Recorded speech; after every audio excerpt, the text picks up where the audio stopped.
خیلی چیزا نرسن. سیاست خارجی ولی راجع به مسائل مالی باز زیاد حرف دارم. سیاست خارجی جناب عالی میفرماید سیاست خارجی ما قوقا کرده. خب برادر محترم من، آخه این چه قوقایی کرده که شما تبریک هم میگی جوابتو نمیده. امام یه نامه نوشت به گورباچوف، آقای جنتی هم آمد نامه شما رو مقایسه کرد با نامه امام. گورباچوف هنوز افتخار میکنه تو نامه‌اش حرفا که میزنه که یه جور نامه‌ای برام اومد. وزیر خارجه 28 سالشه، یعنی 28 سال وزیر خارجه بوده، فرستاد اونجا، امام 20 دقیقه ملاقات داد، وسط حرفش پا شد. خب اصلا من چی دیگه میخواستم بگم؟ من میخواستم یک دریچه از معنویت به روی او باز کنم. رفت راه شیخ اشراق و ملا صدرا و اینا رو فرمود. من نخواستم یه حرفاری بزنم. این مثلا سنگینیه برای ما که این کاری که شما میکنید. دیدیم آقا ما در آقای چاوز، من هم اگه فردا رئیس جمهورشم با آقای چاوز رابطه رو حفظ میکنم، رفت آمد میکنم، اما دوستی میکنم. آقا حیات خلوت یکی ده فرموده بود، حیات خلوت آمریکا، شما بفرمایید برام آقای حیات خلوت اینجا چه چیزایی نصیب ما شده، چه بهرایی نصیب ما شده. شما ببینید این حیات خلوت حضرت علی اینجا نکنید با آقای صدام، آقای اوباما کار درستی هم میکنه. چرا بغل گرفته صدام داره فشار میده که اون فشاری که به شما داده اون فشار بیشتره. جناب کرده عذر میخوام، میکروفون نیست که اشتباه کرده. نه میکروفون رو بله روی دارید. متشکرم، خواهش میکنم. دیگه آدم وقتی صحبت آقای صدام اوباما رو بغل کرده؟ نه خیر، آقای چاوز. اشکال هم نداره. من میخوام بگم اون منافع ملیشه، چه خلوتی شده برای ما.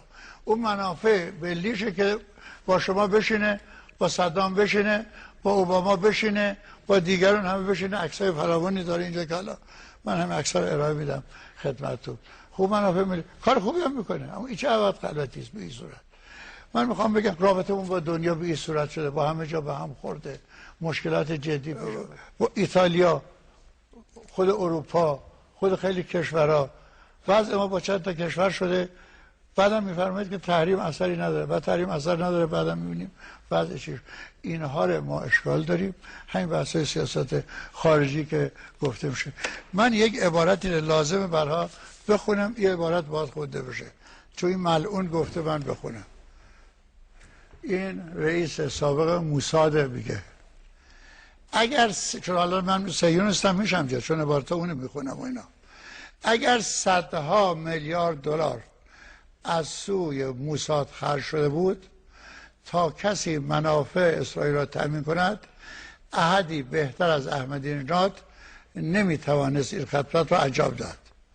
وی در ادامه مصاحبه خود با تلویزیون عربی اسرائیل گفت هیچ کس بهتر از احمد نژاد تأمین کننده منافع اسرائیل نیست. در ادامه مدعی شد وجود احمدی نژاد برای اسرائیل یک معجزه و یک هدیه گرانبها و حتی الهی است. هر جمله که او علیه اسرائیل میگوید کار اسرائیل را در جار آسان میکند. خب بالاخره اینا چیه؟ چی میگن؟ شما قهرمان جهانی شدی اونا فکر کنن آقای احمدی نژاد عزیز برادر من، وهم و خیال و اینا نیست. پیام خمینی تا پیام احمدی نژاد زمین تا آسمان فرق داره. این طوری نیست. یه جای بی احترامی بود بهمون میگفتن نرید دیگه اهانت بهتون میشه. من خودم 2 تا کشورها گفتن که ما معقولمون نیست که رئیس مجلس که میاد رئیس جمهور ملاقات کنه، گفتم نمیام. و وقتی رفتم ایتالیا به سفیرش به خدمت شما که عرض کنم وزیر وقتمون گفته در حد رئیس جمهوری از فلانی ما تحلیل کردیم که آمد. چی؟ که مهدی کروبی فرزند احمد تحلیل نکرده. این مهدی کروبی یعنی جمهوری اسلامی. وقتی شما میری حوادث تلخ برای ما پیش میاد اینجور برخوردار میشه، خب اینا سبک برامون چه برکتی داره که شما به این صورت میری و بعد میگی ما داریم انقلاب میکنیم، جهان داریم، همه چی که مدیریت جهان کردیم. اینا چی میفرمایید؟ میفرمایید همینجا باز هست. خواهش میکنم 20 تاشو برای من بشمار. میگه ما با 100 کشور رفتیم که تا به حال به ما گفتن الگوی مدیریتتون رو بدید. اول الگوی ما چیه؟ چه الگویی؟ خب این توضیح بده ما بفهمیم. ما نمیدونیم، کلاس ابتدایی هستن، اصلا اکابری هستیم. خواهش کنم توضیحات شما به ما بدهید. الگویی که شما درست کردید چیه که دنیا شیفته شده نمیدونه و بعد که 100 کشور خواسته. حالا به شما میگم اینجا 20 تاشو بشمارید. اونایی که اون گفتن کجا که الگو خواسته. اینجوری که نمیشه حرف زد. کشوری به اینجا که شد وضعشه که داریم شاهدش هستیم و میبینیم. و بعد میرید سیاست خارجی، این هم ها عربا بالا میشینی اونجا و عکست هم میزنن. عکس جناب والی هست و خدمت شما که عرض کنم پیداش کنیم برای زیرش هم خلیج عربی زدن نشریهشون.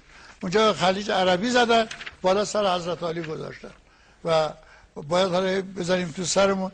و واقعا هم یه واقعیتی داره بگیم که خدمت شما که عرض کنم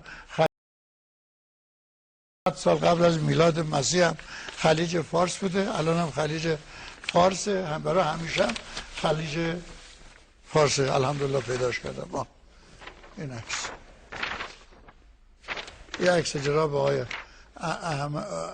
چیز به شما که آقای خلیج عربی باید عکس شد. این عظمت وزارت خارجه ماست، این سیاست خارجی مهم و موفق ماست. این حرفایی که میزنن که کم کم اینقدر پررو شدن که به ما میگن ما در صورتی میام شرکت میکنیم در ایران برای جشن ورزشکاری جهان اسلام که خلاصه خلیج بنویسید، فارسی ننویسید. متشکرم آقای کریمی. چقدر شد؟ 10 دقیقه و 35